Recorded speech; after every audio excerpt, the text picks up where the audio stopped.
You know, there's this moment in life when someone tries to shove you out of a place you worked your whole life to belong, and you realize they have no clue who you are or what you've been through to get there.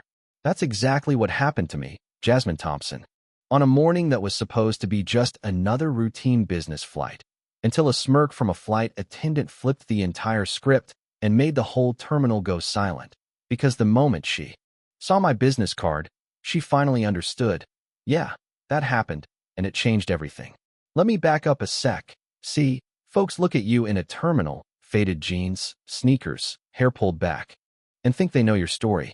Growing up in Baltimore, watching planes streak overhead while my mom worked double shifts just so I could dream bigger. Nobody in my family had ever sat in first class, let alone owned a piece of the sky. But I was a stubborn kid, always staring up, always asking why not me. I earned my way into Howard, full scholarship, aviation engineering. Worked twice as hard for half the recognition, you know what I mean? That's the thing. Talent opens a few doors, but every hallway, someone's there waiting to check your credentials. First job interview, I hand my resume over. The guy glances at my name and asks if someone helped me write it. As if a young black woman couldn't possibly pull this off on her own. I learned quick. Sometimes, the only way to change the room is to own the building. So I gritted through 15 years at Continental Skyways, watched promotions float past to less qualified men. Swallowed every, "you're not executive material," with a smile, but made damn sure I was twice as good as anyone next to me. The breaking point came the night my supervisor stole my idea.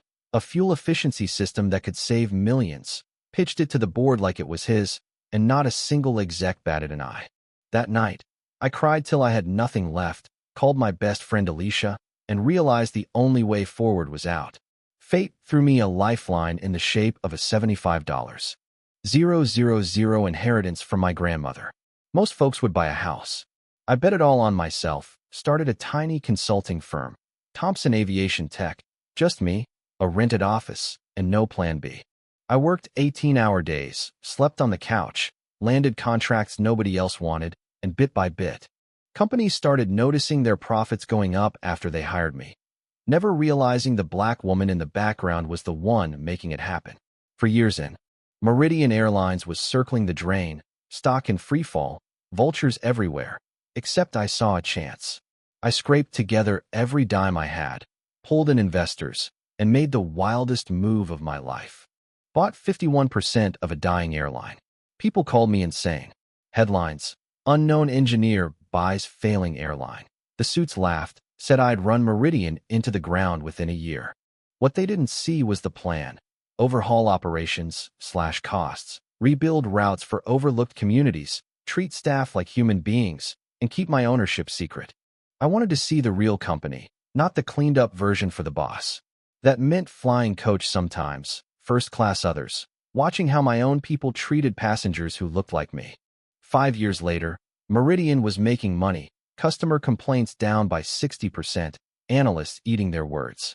But the culture, especially around race, changed slower than profits. That's why I kept traveling incognito. That's why, on a muggy Atlanta morning, I showed up at 5:30 a.m. for a flight to Chicago, just another face in the crowd, ready to check if my changes were real, or just numbers on a report. You can probably guess what happened. The check-in agent, Darla, glanced at my ticket, first class, seat 2A, and her eyebrow jumped like she'd never seen a black woman in that seat before.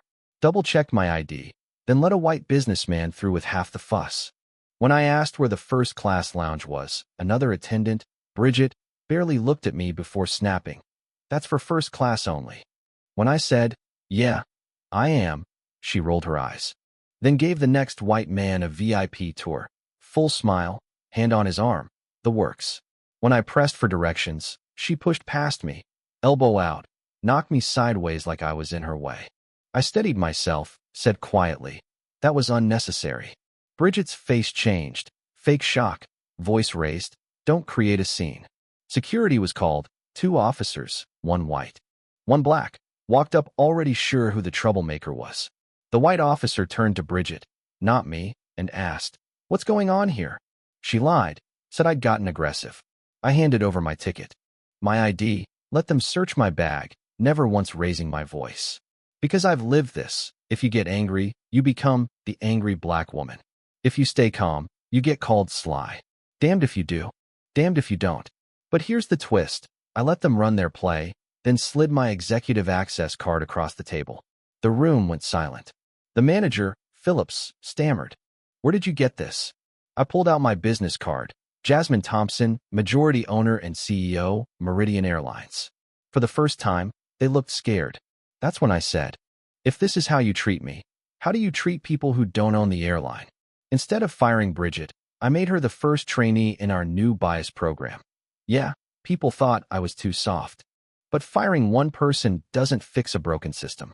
I dug into complaints, found 73 cases buried, 68 from people of color, most dismissed as customer satisfaction issues. 11 complaints against Bridget alone. I told the board, "We're done hiding. We're going public." Sky Equality isn't just a slogan. It's a total overhaul, top to bottom, transparency, accountability. Independent review. You'd think the execs would cheer, right? Half the board tried to force me out, even staged a backdoor coup. Hayes, the old guard, tried to tank our stock to buy me out on the cheap. But my team stood strong. My CFO secured investors. My CTO proved Hayes was breaking company rules. My counsel filed for protection. We fought all night, strategy, evidence, calls to shareholders. And by sunrise, I was still CEO. The press went wild. Some said I was playing the race card. Others called me a hero. Civil rights groups cheered. Old school customers grumbled. Employees started sharing their stories. Gate agents, flight crews, mechanics, Black, Asian, Latino. Even some white folks who'd watched and stayed silent. It was like a dam broke. For the first time, people saw that discrimination wasn't just stories. It was data, hard numbers, hard truths. Months went by. Some leaders fought every change. Others quietly switched sides. Our metrics soared. Customer satisfaction up, complaints down, loyalty at record highs. Meridian stock rebounded, even outperformed bigger airlines. Competitors scrambled to launch their own equity programs, but most didn't go all the way, just enough to keep up appearances. The real moment was the first graduation of our Sky Equality trainees, and Bridget was there. Not as a victim, not as a scapegoat, but as someone who'd actually changed. She told her story in front of the staff. I thought I was one of the good ones. I didn't see my own bias till I was forced to face it.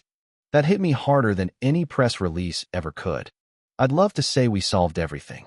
We didn't. Some folks still resist, some customers complain, and yeah, my old rivals keep plotting in the background. But the truth is, something fundamental shifted.